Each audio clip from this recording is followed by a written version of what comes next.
This is the EVP Podcast. If you don't know, now you know. It is the EVP Podcast Show. I'm one of the hosts, Ghosty. And I'm Beaker. That was actually really good. You like that? I like that. I just went on that on the fly. That's amazing. All right, let's save that. Okay. What's up, guys? We are back with another one. Hey, we are. Thanks for everyone that listened to our last episode on graphology. We had a lot of positive feedback on that. We had a lot of people reach out to us saying that they need to schedule a session with Jeremy. It is pretty cool what he does. What's funny is I got a story. Oh, did you? Yes. Oh. So I went to have some lunch with some friends on the Saturday after that episode aired. So Okay. last Saturday. Okay. And we were at a park in Taylorsville, and I live not in Taylorsville. So I was coming home, and I got to this point to where I could turn left to get on the freeway and it'd be quicker to go home, or I could turn right and then take a detour and take a little bit longer to get home. And as I'm going down this road, I took the detour. I didn't go straight home, and I felt like I should stop into the Conjuring Tree and say hi. I also felt like there was some crystals I needed for some reason. So I get there and I see Jeremy's there. So I go and tell him, hey, people loved the episode. People loved what you did. I told him how I had people hit me up that they wanted a reading. And he's like, that's funny that you say that, because I have one of your listeners are supposed to be here in about 5 minutes. Nice. And right after he said that, I turn around and in walks one of our listeners. Nice. Who I didn't know was a listener. I actually met this person 4 years ago when I was on the other podcast. He was one of the listeners of that show. And before he went into his reading, tells me, hey, I've got a story for you. Do you mind sticking around? And I said, no, not at all. Despite the fact, and if the Madsons listen to this, I'm sorry, but I probably ruined the food that you sent me home with. Because it was sitting in my hot car for 2 hours. So I waited for him to get his reading done. He comes out and he tells me, keep in mind, I've only met this gentleman once. But, and I hope I'm telling this correctly, because now that I know he listens to the show, he tells me he has a story for me. And he tells me that his life changed because of the conversation that him and I had. And here I am like, I don't know if this has ever happened to you before. It's just weird, because for me anyways, I don't know if weird's the right word, but it's not usual when you have someone come and tell you that. Right. So when I first met him, we were at the LDS temple. It was during Christmas time. It was 2019, right before the COVID. Mm-hmm. And I think it was one of the last times that the church was doing the lights of the temple. And basically, for those of you outside of Utah, if you don't know, the Salt Lake City Temple, they put up all these like really amazing Christmas lights, and everyone flocks to it every year to go see the Christmas lights. It's a really cool experience. So we were actually there in a big group full of listeners of the other show that I used to be on and that network that I was a part of. And this is where I met him, and his mother had actually passed away about a month or so before this whole event went down. And in case I haven't mentioned it before, I kind of am an intuitive. Not kind of, I am. I'm an intuitive. And sometimes I just know things about people, or I can sometimes know what spirits are nearby and what they're thinking. And so I do remember having this conversation with them, and I remember kind of reconnecting with him, with his mom, and, letting him know that she's still there. And apparently there's something I said that kind of, he said, set him on a path. And it started out with, I guess, for about 3 weeks, he was really depressed and he didn't want to leave the house. I guess he didn't have a really good relationship with his mom when she was still alive. And he has since then gone through, he decided to go to a therapist and an energy worker at the same time. And the more sessions he had with the energy worker, the less he started seeing the therapist. He found he was making more progress with the energy worker. It got to the point where he was actually able to let go of all that past trauma and reconcile his differences with his mom, which is really cool. Like, I explained to him, I'm like, it's really cool that, even though that our loved ones have passed on, we can still make that connection. We can still reconcile things. It's not just once someone's dead, they're gone, and you can't. Like, yeah, there are certain things that you may wish you have said while they were still alive, but in certain circumstances, you can still talk to them even though they passed on. Otherwise, we wouldn't be doing what we're doing. Like, if we didn't believe spirits were real, we wouldn't have a paranormal podcast. So he actually thanked me because something I had said during our conversation had got him into looking into, fixing things with his mom. And I did tell him, like, I'd been almost 4 years since I've seen him, but his energy was completely different. There was a huge shift. Like, you could tell his energy was just a lot brighter than it was the last time I saw him. So I hope you don't mind me sharing the story. Like, no one's going to know who you are because I didn't say a name or anything. But yeah, I thought it was really cool. It's just, because of our episode, I was actually able to run into him. That was like, he kept saying he kept meaning to sit behind a keyboard and send me an email. I think it was actually a lot better for him to tell me in person, because it's, sometimes when you're sitting behind a keyboard or a computer, you don't get to convey exactly what it is that you're thinking or feeling. Right. So things can get lost in translation as well. It was just certain things set it into place where I was there at the same time he was. And the stars aligned. Yes, the stars aligned at 2 p.m. And I thought it was really cool, just, making that whole complete circle, talking to him 4 years ago, having Jeremy on, and then getting people to go actually see Jeremy, and then running into those people. Right. And hearing their progression over the last 4 years.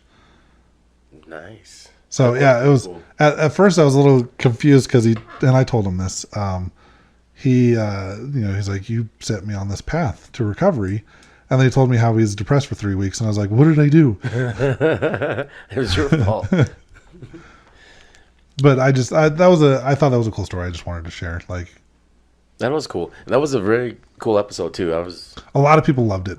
One of the people that had their sample submitted that he read on the show, I was actually on Discord with her last night, talking to her as she watched her reading, and she was freaked out. Oh, really? With how accurate he was. And her not even being there, just based off of the way. Just based off of her handwriting, never met her, doesn't even live in Utah. This is actually the one from Canada. Yeah, she was kind of freaked out about how accurate he was, just from her handwriting. Yeah. So again, pretty spot on with some of the stuff he was saying about me. Again, too. if you're interested in getting a reading with Jeremy, contact the Conjuring Tree. The phone number is linked in our last episode, or you can just go into theconjuringtree.com and schedule an appointment online. Or just walk in the shop. Or just walk in the shop and schedule an appointment. But it's probably quicker if you just go online or call them. For sure. Yeah. Also, the investigation that we had going on. We teased you. We said yeah. the Ritz was going to happen. And then it did not. We are rescheduling for next month, September 30th. There's still a few tickets left, actually, so hurry and get them right away because they're almost gone. Yes. But yes, we are rescheduling for next month, September 30th. So the stars did not align for us yesterday. But it's okay. It is A-okay, and everything's still happening. We also do have another investigation coming up at Benson Grist Mill in October. I believe that's going to be on a Friday. I think it's like the 25th. 27th, nice. Most 27th. Likely. Nope. Quack. Yeah, I'll have to look it up the exact. Okay. We'll tell you next. That's a couple months away. It's a couple months away, but be on the lookout towards the end of October. We have a Benson Grist Mill investigation coming up as well. All right, in the Ritz Theater, Tooele, next month, September 30th. All right, so today's episode, we're going to New York. Why? Hudson Valley. Okay. There's an alien invasion happening. What? Alien invasion in Hudson Valley. Well, you know how we like those shock docs. Yeah. Well, there was another one. Did you know that there's a lot more to this story than what we Yeah. saw on the shock doc. Yeah, there's a whole other book. There's a whole other book. Apparently, people have been seeing UFOs in the Hudson Valley in New York since over 100 years. Like, I think the earliest reported sighting they said was in like 1919. Yeah. Before there was actually aircrafts flying, commercially or flying at night. Yeah, it was literally like a month, if not days after The Wright brothers' first flight. Yeah, so I mean, there was nothing. There was sightings, and they didn't fly at night. This is when the first sighting was. They were just like kind of experimenting with these flights still. So so they were doing it at night. people were recording these UFO sightings or UAPs. I don't understand. I'm calling them UFOs. They're still UFOs. UAP sounds like some kind of a. It's too close to WAP, and I don't want to say it. Well, I was going to say it sounds more of like an EPA thing. WAP. UAP. I'm going to end up calling it WAP. WAP. Yeah, that's what I just said. Yeah. I think I said. I don't know if you did, but it's too close to WAP. Yeah. So they're UFOs still. UAPs, it's the same thing, just a different name for some reason. Apparently, unidentified flying objects wasn't good enough. I like that still, though. Although that's what it's been since, forever. But did you know there was a whole slew of stuff that happened in the 80s? Yeah. Oh, well, even in the 50s. And the 60s. Yeah, nonstop. I'm making shit up. I don't know. But there was this. What are you saying? Well, I was going to say, let's go back to the 50s first. Let's do the 50s. So in the 50s, there was a guy named Ripley Shriver who was abducted multiple times, and he's the one that wrote that book, Communion. Okay. So that's the Communion book. That's the one we got to look into more of. But he wrote that about all his different abduction stories. So what happened in the 60s, man? See, I don't know. Okay, well, go. I was just saying the 60s too, because it sounded groovy. It was. I'm sure the 60s were groovy out there. So in the 80s, this actually happened over the course of like 3 years. I think it was like 1983 to 1986. Mm-hmm. There's actually a book written on it. It's called The Night Siege, or just called Night Siege: The Hudson Valley UFO Sightings. So there's a whole other book besides the book I just talked about? What? So this is based on, they call it the Hudson Flap. Like I said, it happened between 1983 and 1986. During that time, the Hudson Valley sightings it says a flap of UAP or UFO sightings reported by hundreds of people in upstate New York and Connecticut. It was nicknamed the Westchester Boomerang, as it was described by most witnesses as huge, hovering V-shaped series with a series of flashing lights that connected by a dark craft. So there's actually a ton of sightings. The first one... I just realized I screwed up something just now. How dare you? The one thing that I just talked about, the Communion book by that guy, that was also in the 80s. The 50s was something else. In the 50s, the U.S. Air Force opened an investigation about UFOs and aliens and extraterrestrials. The 50, I think they did multiple places, but one of them was Hudson Valley. And they put tons of money into this investigation. Now, I don't think they ever released what they've done or what happened, but that was the 50s. 80s was that guy and his book, Communion. Okay, like I said, this other book that was called Night Siege: The Hudson Valley UFO Sightings. 80s was a good time to write books. Apparently, for UFOs anyways, in New York. Now, they claim the Hudson Valley is probably the most active UFO. They say it's the UFO capital of the world. Yeah. And I didn't even know about this. Even more than Skinwalker Ranch, I guess. Yeah, well, Skinwalker Ranch is more than just UFOs. This is true. Or Dugway, Utah. Apparently, we have a lot of UFOs, too. Mm-hmm. But, yeah, this is the UFO capital of the world. So, on New Year's Eve, March of 1982, is when the first sighting was reported. There was like a security guard that was coming home from work and saw this V-shaped thing in the sky. He said it was flashing like red, green, and yellow lights. And then they went away and then like came back. And that was just like the first sighting. So there's several other sightings during this course, and they say close to 5,000 people from 83 to 86 reported sightings. Yeah. Of either a V-shaped craft that was about the length of 3 football fields was the biggest one that was reported. A lot of them were reported to be about the length of a football field, which is still pretty huge. If they weren't the V shape, they were circular in shape, but they all had the flashing lights. So there was another sighting on March 24th, 1983. There was a retired police officer who observed a group of strange red, green, and white lights forming a V shape off to the south, which at first he thought was an aircraft in trouble. And then the UFO moves slowly, and a humming sound could be heard in the distance. So that humming sound is going to be pretty prevalent. You can see a common theme with some of these reports. Mm-hmm. There was also a gentleman named Ed Burns, who was a computer engineer at IBM. He was driving home on the Teutonic Parkway, and he had a similar sighting. He says, "I'm not into astronomy. Gastronomy? Gastronomy. He's not into astronomy, but what he had witnessed that night was not from this planet." There was another gentleman named Dennis Sant. He was a former local government employee. He had a sighting similar in Brewster, New York on March 17th, 1983. He said it was a very large object. The structure of it was very dark, gray, metallic, almost girder type looking. The object seemed to be very silent. The lights were iridescent, bright. They stood out in the sky in 3 dimensions. It looked like a city of lights. It just hung in the sky, all brilliant colors. He says, "We followed the object around to the backyard, and at that point, a feeling of fright came upon me.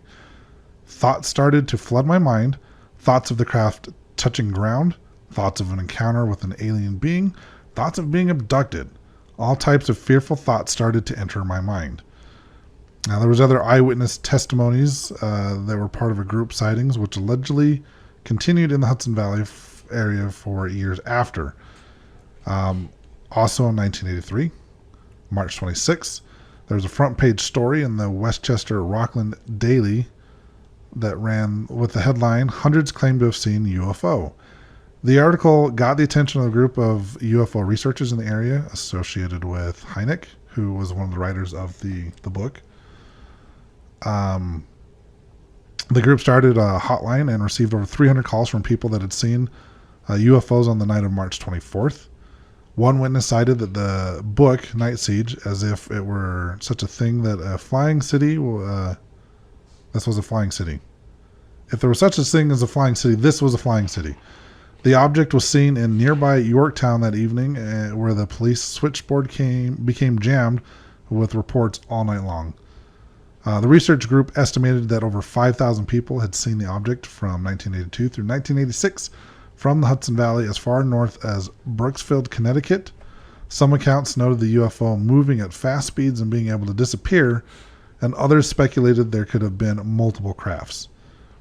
And one of the reports the group had received was the UFO was the size of multiple football fields, hovering over Indian Point nuclear power plant. A guard at the plant described it as being the length of 3 football fields, like I said. Another sighting took place at the Croton Falls Reservoir, where allegedly the UFO used a red beam to scan the surface. So those are just some of the sightings that went on. I know a lot of the sightings, the switchboards, the place were all being lit up. Of these 5,000 people, I think there was at least a dozen police officers.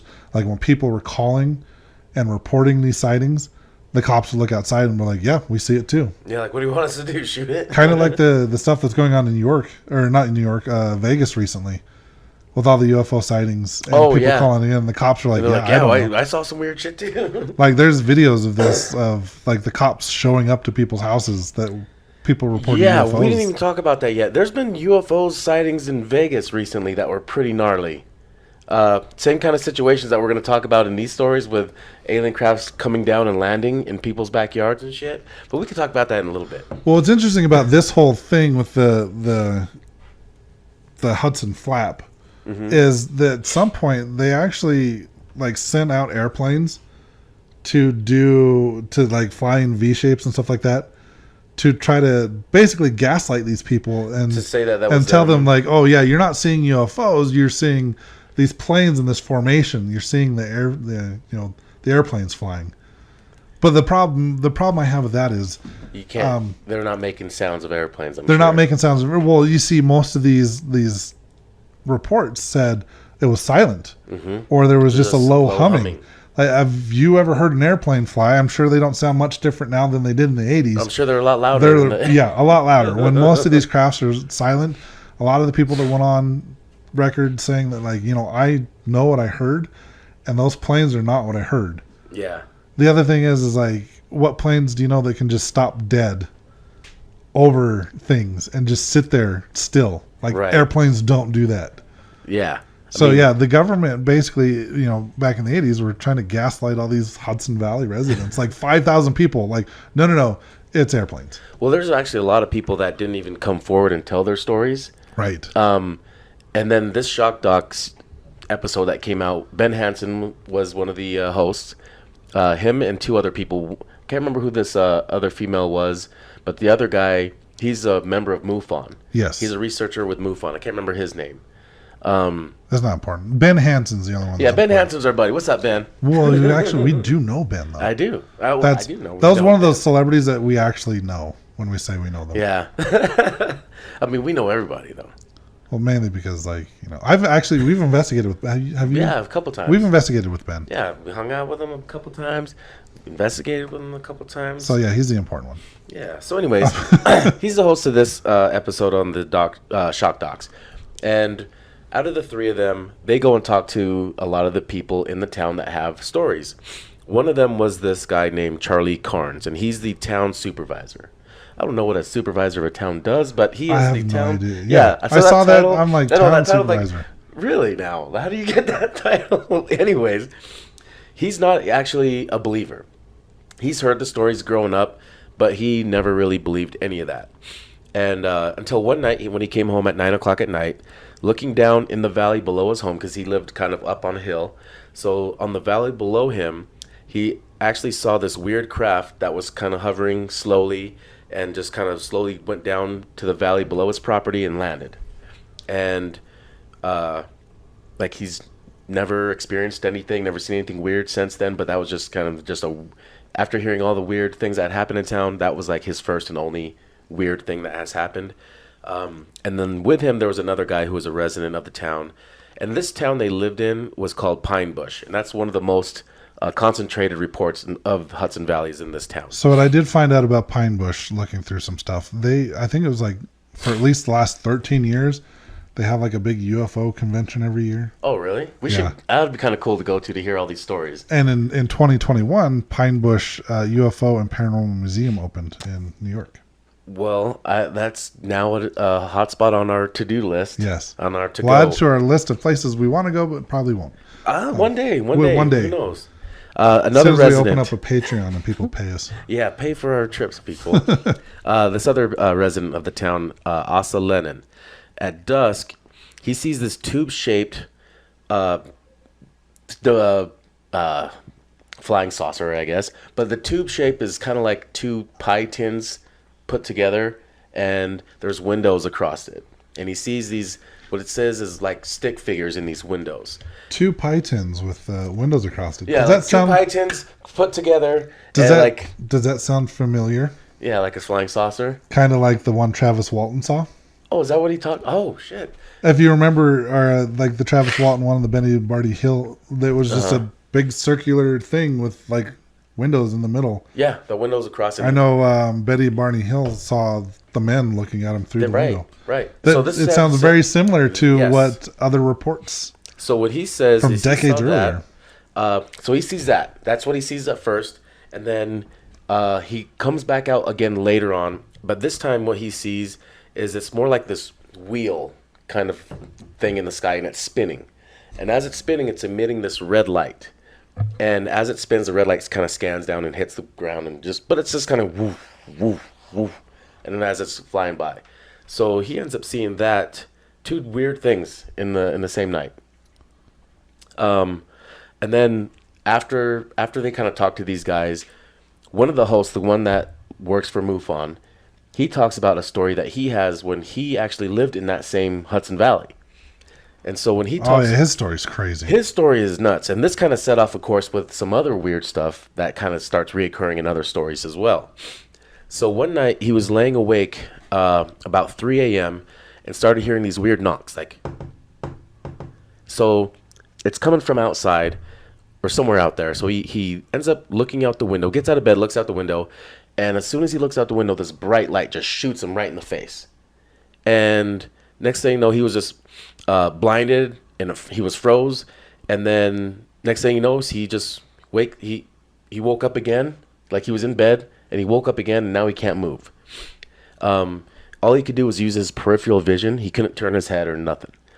And he ends up seeing something kind of walking by and breaking the light in his peripheral. So he knows something is there and it's present with him. Then he sees this entity standing over him, and it's kind of got like this wand that he's waving over his face, and there's like a light coming from it. And then all of a sudden, just bang, it's morning time. Like, that's the last thing he remembers, and then all of a sudden it's morning. And like when he woke up, he couldn't really breathe, and he had a puddle of blood in his pillow. Yeah. He woke up in a puddle of blood. And so he's thinking, this is like the worst bloody nose in the history of mankind. So once he gets up, cleans himself up, he doesn't really mention this ever again till about 2 years later. And after about 2 years, he finally has a doctor look at it. And because he's having issues in the sinus cavity, like something's wrong. Ever since that beam of light hit him, he hasn't been the same. Yeah. So when he gets it looked at by this doctor, and the doctor ends up saying, you have this huge thing up in your sinus cavity. So they pull this thing out, which was, he said this blob was about both of his thumbs put together. Yeah, that was pretty big. And he had to pull that out of his sinus cavity, like through his nostril. And when doing that, he said, if this was like a polyp, this is the hugest polyp I've ever seen in my life. But they don't even know what that was. Yeah, they have no idea. They think it was just like one of the speculations is they were doing some experiments on his nose and they'd like put it up there. Yeah. To stop the bleeding or something, or possibly a tracker. Yeah, he thinks it was a tracker that they were kind of tracking him. His name was Mark D'Antonio. I can't D'Antonio. D'Antonio. Mark Holy D'Antonio. crap. Don't let me read. So, yeah, that was his story. And what they removed, he feels like that was kind of like their way of tracking him, was with that thing. Well, anyways, they go to this other neighboring town. And in this neighboring town, there's this house it's owned by this same family since 1793. And before that, it was a general store. Yeah. But this family's owned this property since 1793. Well, and then there was an addition that was done in like the 1890s. Yeah, in the 1890s, they added on to the house. I'm sure they just probably had a lot of people living there, and the family kept growing. Well, this house, yeah, like you said, this house has been in this family. Yeah. Ever since it became a house. And the old lady that lives in there now, she's been having experienced or known about weird events ever since she was little. She remembers like her grandma talking about seeing a face one time in the window, and other things that have happened throughout her life living there. They had pictures. They had pictures? Yeah, they had pictures just of random places in the house where, like, it was stuff that they didn't even see in the pictures, like pictures they were showing to other people, and they're like, "What the heck is that?" And in one of the pictures they show in the documentary, if I can find it, I'll post it on the social media. But you can kind of see like the head and eyes of an alien, like looking in through the kitchen window. See, I might have missed that in a real quick part of that. I don't remember seeing that picture. Yeah. Oh shit! I gotta.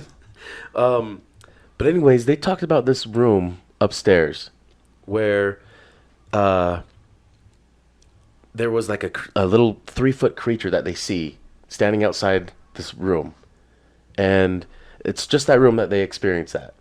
And then one night, and they said it was just like 3 feet tall. But anyways, one night, this older lady that lives there, she woke up being carried down that hallway upstairs. Yeah. And after that, like, she just woke up in her bed. Yeah, she was. It was like she was on her back, still being carried down the hall. Yeah, she could see like the lights above her. Yeah, the cobwebs. She could feel the hands and that on her back, which is why she has now in the basement. She has what she called her emergency bed. Room. Yeah. Her emergency bed. Her emergency bed. Because I think her daughter lives there too. Yeah. So she has like a little like mattress on the floor in her daughter's bedroom. Emergency bed. And then in the cellar, they had some weird stuff in the cellar. One time there was a party, and there's a door that goes from the main room or the main floor down to the cellar, and it's closed, and it was just shaking violently during this party. And people were telling her, open it. She's like, no, nope, not going to open that. And then another weird situation that happened down in the cellar, her husband was down there working on stuff. And while he was down there, he heard an audible woman's voice say, portal. She just said the word portal. And then a man's voice that said, you've been chosen by the 40. Back in the hole we go. And back in the hole we go. And then right after they talk about that story in the cellar, they all kind of, the people that were down there and the host, they kind of start feeling physical touch. Like they start getting touched and getting freaked out. And then a door that's down there just kind of opens up on its own. Yeah, after they came back upstairs. Yeah. They shut the door. They shut and latched the door to the cellar. But then there was like a door that went from like the living room to the kitchen that just opened on its own. Yeah. That was pretty nice. So it seems like, and they were talking about this too, this house kind of had layers where it's like paranormal, extraterrestrial, or is it both? And there's just like this thin, different dimension that they're able to tap into and kind of come in and out of. Then they started talking about portals and how this portal, the word portal, was used. And then they would throw in this fun fact that in 2012, scientists discovered a portal between the Earth and the Sun. Yep. Crazy. So if you want to travel to the sun. Yeah, if you want to go to the sun, there's a portal for that. Well, then they end up talking to the town historian. His name was Brian Bowden. And he believes that the extraterrestrials are using some kind of portals. And he kind of talked about how one night when he was camping, him and a buddy, they were hearing wood knocks and then rock knocks. So and then they heard whooping sounds. So kind of like Bigfoot, right? So it sounded like they were having a Bigfoot encounter. Only if they heard squash. Yeah, but they heard whooping, so maybe that's one of your distant cousins. So anyways, but what they were hearing when that was happening was that it sounded like whatever was walking and making this noise kind of stopped in one area and then started again over somewhere else. Like it had gone through some kind of a portal and was able to just transport to the other side. Interesting. So that's what kind of made him go on this whole tangent about that. Then later that night, he saw a UFO in the sky. And it went from right to left, and then it went right at them, and it hovered above them and shot a beam of light on them. Now keep in mind, he said this was about 20 feet above the trees. So, yeah, about 20 feet above the trees. And the trees don't look like they're that big in the documentary. So it couldn't have been more than like 50, 60 feet above them. And when they were experiencing seeing this thing kind of moving, they had asked for a time check from one of them asking the other, hey, time check. Yeah. He said about 9:15. So it was about 9:15 p.m. Well, after that, they shot that beam of light at them. It was gone. They ended up walking back to camp. They asked, once they got back, they did another, hey, time check. At this time now it was like 10 to 12. And they just realized they just lost over 2 hours. Just gone. And they both don't remember any time of them being knocked out or anything changing, that they just kind of experienced that. They're like, whoa, that was weird. And then they went back to camp. So to them, everything just kind of stayed fluid. But when they did that time check, no, over 2 hours is gone. Yeah. So that's kind of crazy. Then when they woke up that next morning, they kind of realized that they were both kind of beat up, like something shit. They felt like they're all bruised up. They got I think what's his name, Brett? Brian. Brian. So Brian actually woke up the next morning, and his son asked him what happened. He's like, what are you talking about? And his chest was bruised. It was blue and black. Mm-hmm, yeah, he was all bruised up, looking like he just got beat up. And then also thought he had like I think was this the one that had no this is a different guy. So the other guy had the fat lip. That'll get it later. But he ends up he had some phlegm in his throat. His tongue was blue colored, and then he had blue phlegm, and that was just like, what? So that wasn't, that was really strange. He didn't eat anything blue. And even if you did, you wouldn't wake up with still having your mouth all blue. And well, that's what you think. Smurf penis is delicious. Superman ice cream. Superman ice cream. No, like, I guess, yeah, he coughed up this blue phlegm, and when he told this to the Ben and the group, they were all like, "This is the first time I've ever heard of blue phlegm." But then they hear more later. Yes. Craziness. Well, then they talked to another guy. His name is Bruce Balbach, and he owns the Hudson Valley Farm. And that's in the town of Walden, also in the Hudson Valley. And one night, he was about to watch TV, and his TV was kind of giving off this weird frequency and tone. And it was weird, never happened before. He went to pick up the phone, and the phone was also making this weird noise. Oh, well, yeah. he ends up... He was sitting down. Was it 8 o'clock at night? Because there was a program that he brand really new wanted to watch. Yeah, he knew what time he was going to watch this. It was 8 o'clock. Yep, 8 o'clock. So he's set on this show. He's ready to watch it. So that's why he turned on his TV, and he's upset because it's doing this weird shit. Gets his phone because he's going to call somebody to complain, I'm sure.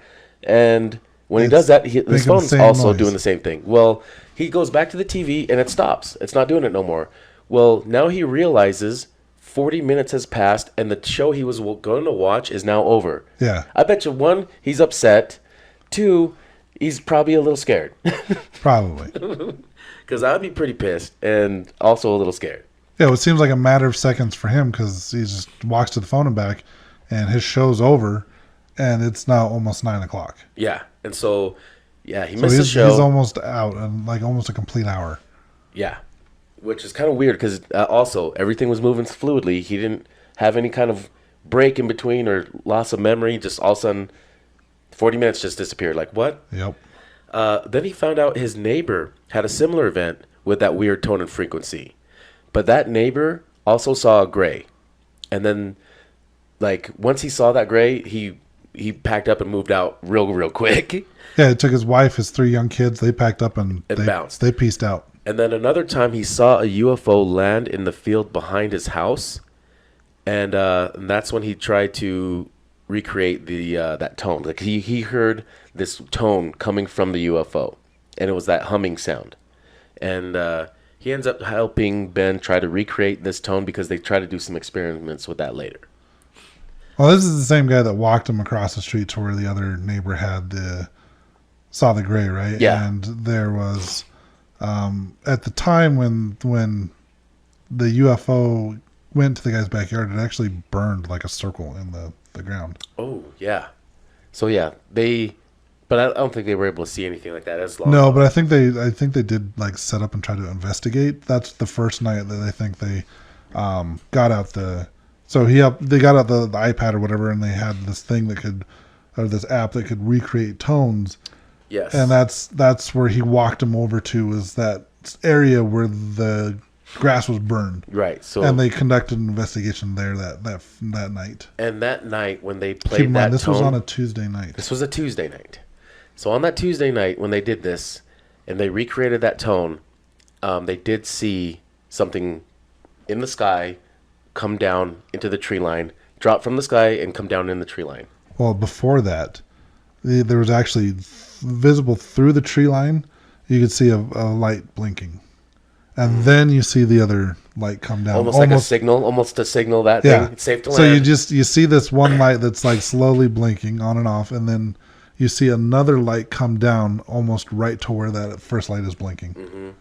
And so... On a Tuesday, turning up. So, they, when they played that tone, I was telling you about this tone. Because if you remember in past episodes, I talked about this UFO that I had seen. I just heard a demon in my headset. You heard the word demon? No. Oh.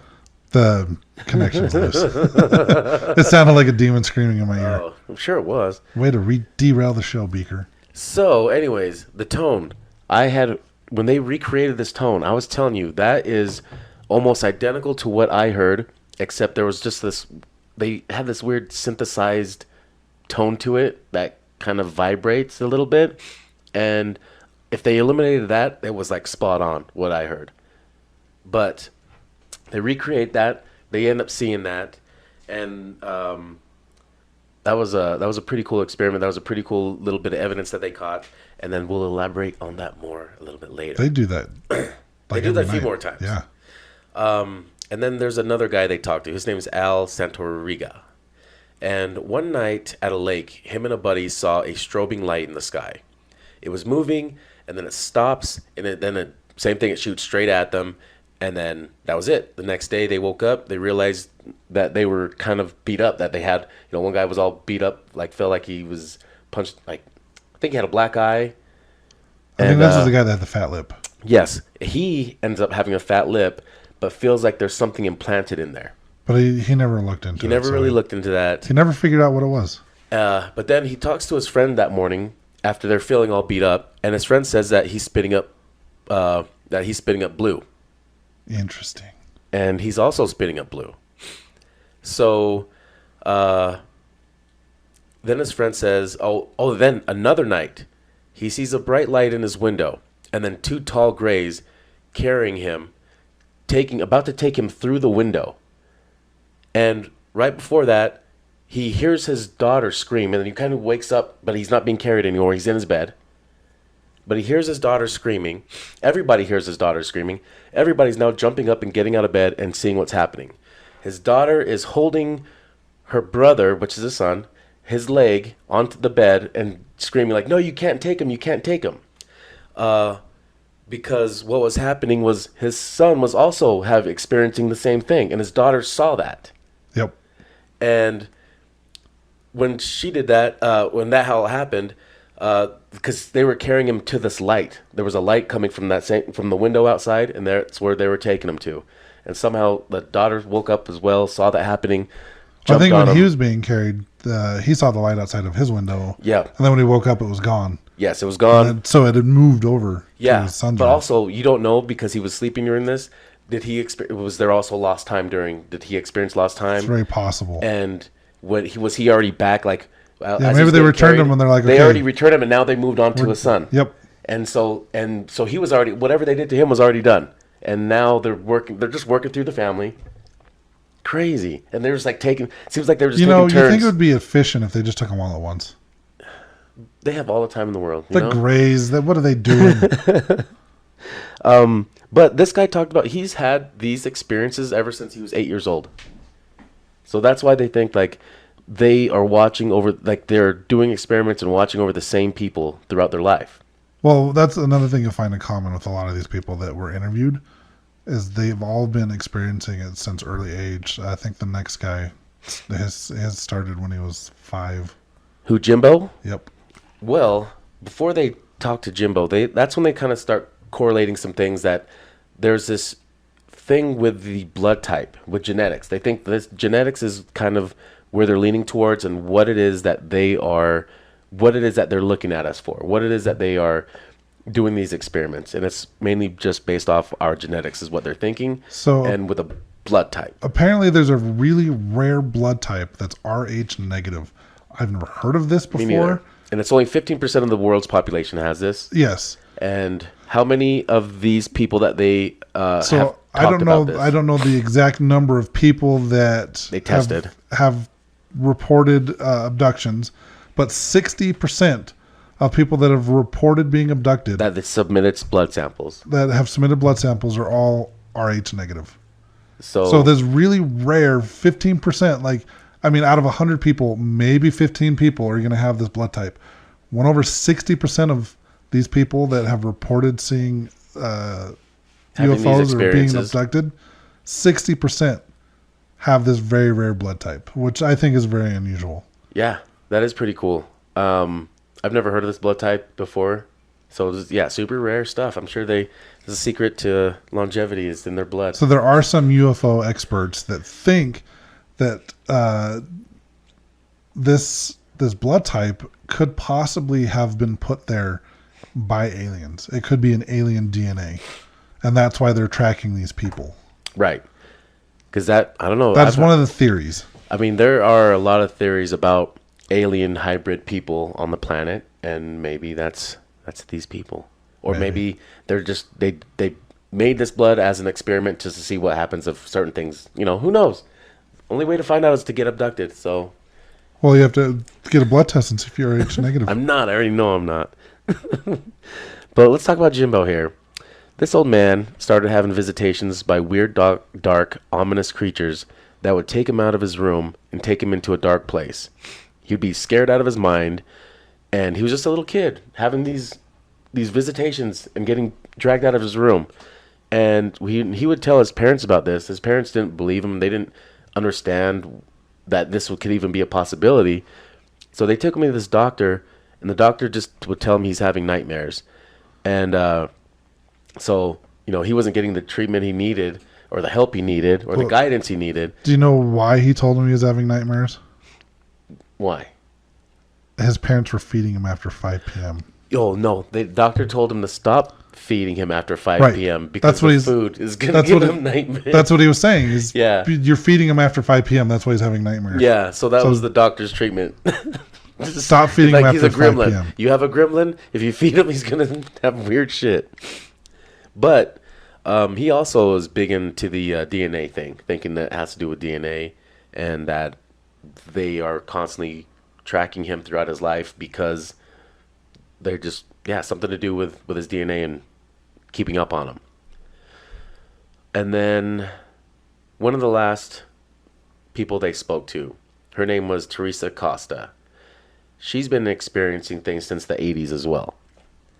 And she actually experienced something a week prior to them talking to her, which she said on a Tuesday night saw this spacecraft coming down from the sky into the woods. Yeah, they asked her, what's the most recent event that's happened to you? And she's like, the most recent? Last Tuesday. It's like Tuesday. That's why I kept saying earlier, like, this happened on Tuesday. Yes. So she actually saw that same spacecraft coming down from the sky that they actually captured on camera, which was pretty damn cool because, stars aligned. Everybody saw it together. So real quick, I'm going to interrupt the flow here. RH is on your blood. It's basically there's a particular protein that is on the surface of your red blood cells. And so there's a protein on your blood cells. Yeah, so that is what. So RH factor is a type of protein on the outside or the surface of your red blood cells. You inherit the protein, which means you get your RH factor from your biological parents. If you have the protein, you're Rh positive. If you don't, you're Rh negative. And this does confirm that the majority of people, about 85%, are Rh positive.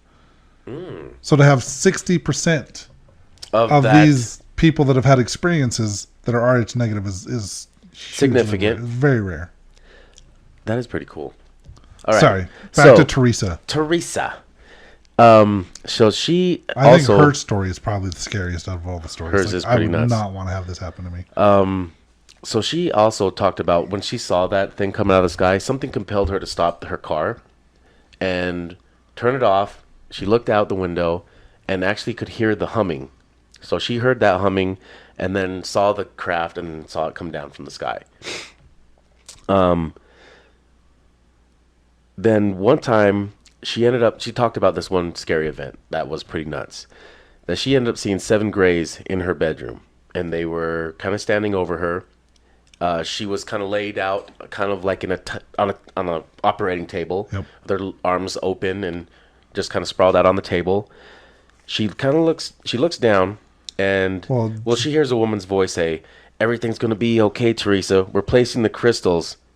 Yeah. And then she looks down and notices that she's opened up. Like she sees organs, bones. She sees her heart, her lungs, liver, all this stuff. She sees all her insides. And then she wakes up, hitting her bed and then falling onto the floor. Yep. Like she just got dropped on her bed. Like, we're done with you. Yeah, like, hurry. That was the alien version of a mic drop. Yeah. Dropped her on her bed. She woke up hitting her bed and then hitting the floor. She looks down and notices, because she still remembers that experience. Whatever she just remembered, that's still flowing through her brain. She looks down and her shirt is ripped where they were cutting her open. Yes. And she's just like, what?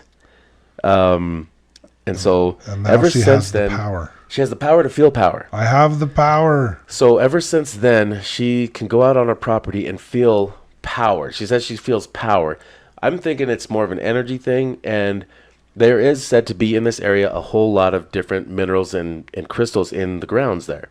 And when she goes into certain areas, she says that she can feel the power in those areas. And my guess is, I wonder if she's picking up on energy crystals or portals in the area. Probably portals. Yeah, that's my guess, is portals. And I'm wondering if these grays or these extraterrestrials, or if it's ghosts. But are they, like, I wonder if ghosts and extraterrestrials can use the same portals. Maybe. Or if there's different dimensions, different portals. I don't know, but we didn't talk about the REM pods.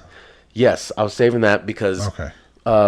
So the experiments. They were doing experiments, and I talked about some of the things with one of the experiments that they did was they made that tone, and they played that tone, experiencing that thing fall from the sky.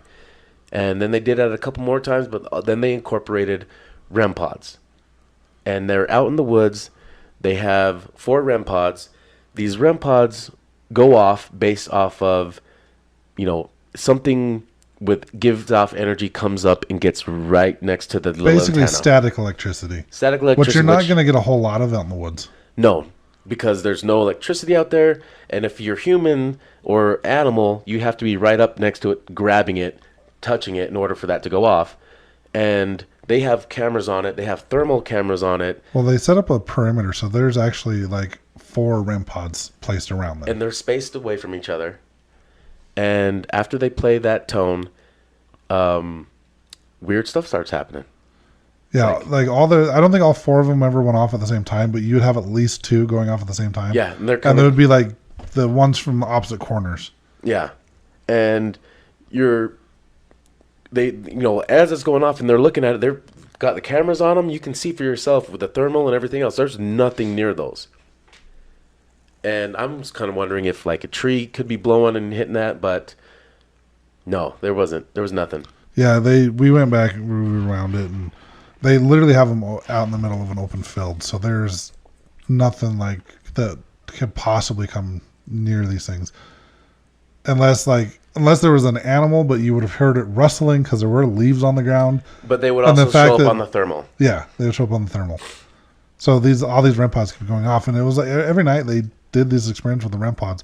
It was the night they actually did it at Teresa's. It was almost like something was actually talking to them and responding. They're like, "Can you light it up if the answer is yes?" And they started asking questions, and it would light up. And then they got to the point where eventually it just stopped doing anything at all. Yeah, after a while it just kind of turned off, and they weren't getting any more interaction. But at one point it did seem as though something was responding intelligently to her questions via the REM pod. Yeah, this was a really cool thing that I never knew about. I never knew. For some reason, I always thought that when it came to UFOs, like the West Coast had the majority of the weird shit happening. But little did I know the UFO capital of the world was right there in New York City. Or not New York City, New York State. New York State. Hudson Valley. Yeah, Hudson. What did you think about after everything? I got bored. I'm not gonna lie. I don't know. I still. You have a hard time with the UFO I still have a hard. thing? I do. I mean, I've admitted in the past that I do believe in the Nordics. Yeah. I think that's very feasible. It's aliens that look like people with blonde hair, blue eyes. I've even accused somebody I know of being a Nordic just because of the way they act. I mean, they have blonde hair and blue eyes. I'm like, are you sure you're not a Nordic? At this point, like, I know several years ago, there's a dude that came out and said, yeah, the government has been conducting experiments. Like, we have UFOs. They're real. Bob Lazar talked about all that. And then just over a month ago, or not even a month ago at this point, at the end of July, like July 21st, I think it was. The government came out. There was 3 former government employees that came out, and one of them was the same guy from a couple years ago that are like, yeah, we did this stuff. Like, we are trying to reverse engineer their technology. One of the guys was asked, I believe it was in this conference, and this is like an hour and a half conference. I think you can actually find the whole thing on Spotify or YouTube. Yeah, YouTube has it all. But they asked if there was like a inhuman craft that was found, and he said yes. And he's like, were they biological people or biological inside? And they're like, yeah, there was biological beings inside. And they asked him if they were human. He says, no, they were not human. And then, so here's the crazy part. It did not phase anybody. No, the thing is, it did not phase anybody. They came out years and was it 5, 6, 7 years ago, whenever it was. They came out and they're like, yeah, the UFOs are real. Like, we have UFOs. Like, Area 51's a real thing. That's why that one dude on Facebook created the event where they were going to storm Area 51. There's too much to deny the possibility of aliens, but at the same time, I'm still skeptical. Like, I think it's fascinating, but at the same time, it's like, I get it. Like, when we do paranormal investigations, I 100% believe in ghosts, right? Mm-hmm. Or we wouldn't be doing the investigations. I would have just like, this is a waste of time. I have met people that are so skeptical that I've shown them evidence that I've collected, and they still go through and try to come up with the rational explanations, or saying that it's something that I've created, or to try to convince people that it's paranormal. And that's not something I would ever do. I don't believe in doing that. I think anyone that fakes evidence should be taken out back and beaten. But I get it. Like, there are those healthy skeptics that are just like, unless I see it for myself, it's hard for me to believe. Right. Right. I've seen ghosts. Right. You have seen ghosts. Mm-hmm. So it's easy for us to believe in something that we have physically seen. Yeah. Like, I'm not just saying I've seen stuff happen on a video camera. I have physically seen at least 3 spirits. Like, not in my mind's eye, like with my regular eyes, I've seen 3 spirits in my life. Mm-hmm. And so I can say without any uncertainty that ghosts are real. But I've never experienced anything as far as like UFOs or aliens. Like, I always made the joke, I do believe in UFOs because the UFO is simply an unidentified flying object. I think they heard me say that on an episode, so they changed it to UAP. Yeah, it's because of you. It's because of me. But it's one of those things where, like, do I want to have an experience? Yeah, I think it would be cool. I don't want to be abducted. I'll just say that right out. Maybe seeing a flying craft that I can explain. Like, I've got one of the drivers that comes to my work is showing me videos of all the time down in Delta, Utah, of all sorts of crazy aircraft that he can explain. And I've tried to rationalize it myself. I mean, there's stuff happening pretty much everywhere. Just watch Paranormal Caught on camera. There's so many different like UFO sightings and just weird things going on. So there's too much out there to say that it 100% doesn't exist. It's not real. I do believe that there is the possibility, but until I have that experience myself, I'm still going to remain a healthy skeptic, if that makes sense. Yeah, that makes sense.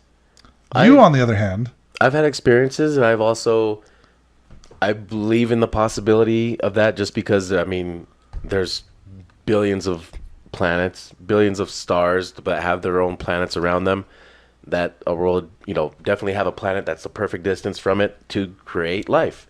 So that's the only reason why we're existence, is because we're that perfect distance from our sun. So, I just think that people are so uninteresting that a higher intelligence is wasting their time observing us. No, imagine what we would do when we find new species. We take them. They did make that comparison about comparing us to what we do with lab rats. Yeah, exactly. That's exactly what I would expect them to find this. This planet with these poor peasant-looking creatures, and they're like, oh, let's just observe them for a while and see what they do. Actually, let's take some of them and do some tests, put some weird shit in them. Let's probe them a little bit. Let's see how much they can take. And let's just drop them on their bed real quick. Or like Travis Walton's case, let's just leave him naked and abandoned. Well, and he was gone for a week. Yeah, let's take him for a week. Well, that's the other thing, too, is I wonder if it's like, these are different species from different planets that are doing different experiments. Quite possibly. Craziness. There's so much we don't know. Oh yeah, but there's more to this story. Like you said, in the 80s, there's books that were getting put out there about these people's experiences. A whole lot of weird shit in the Hudson Valley. If you want to see more about the Hudson Valley, this was actually featured on an episode of Unsolved Mysteries in 1992. Oh shit! It also that episode led a group of pilots to attempt. They were trying to claim the responsibility of the you know how they had the pilots come out and they were trying to make those V shapes. They were trying to make the V shapes and convince people that they were just seeing airplanes. Well, this group was like, yeah, we're the ones that did it, but they could never recreate that V formation. That what people were seeing. It also appeared on an episode of Ancient Aliens. It was on the Shock Doc that we just talked about as well, and there's several books about it. One person did go on to say that now that the U.S. government can no longer deny the existence of UFOs, eyewitnesses feel emboldened to share their stories. The residents of Pine Bush in the heart of Hudson Valley, New York, can no longer take the undeniable. They are fed up with it. Aliens are a nuisance. Let's face it, especially when you got an alien highway in your basement.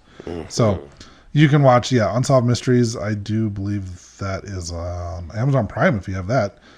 And then, Netflix as well. Or not the old ones. ones. Okay, yeah. Netflix is a whole new one, and there is actually some alien abduction stories, I believe, on that new one. But yeah, Ancient Aliens did an episode on it as well. Oh, nice. Well, so if you have been abducted by aliens and want to share your story with us, you can do that at evp.pod@gmail.com.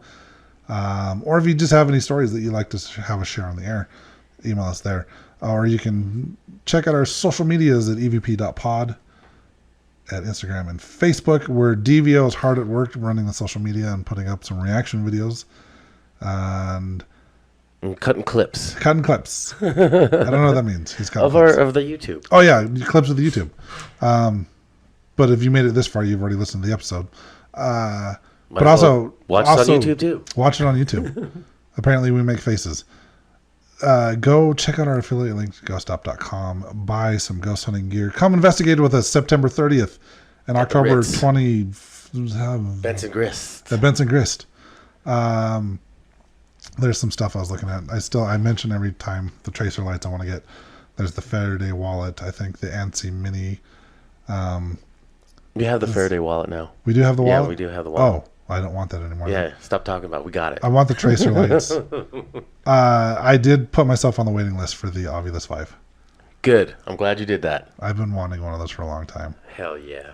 So yeah, go buy stuff. And do stuff with us. Yes. Ghost, you don't play that. Peace out, butterflies. This is the EVP Podcast.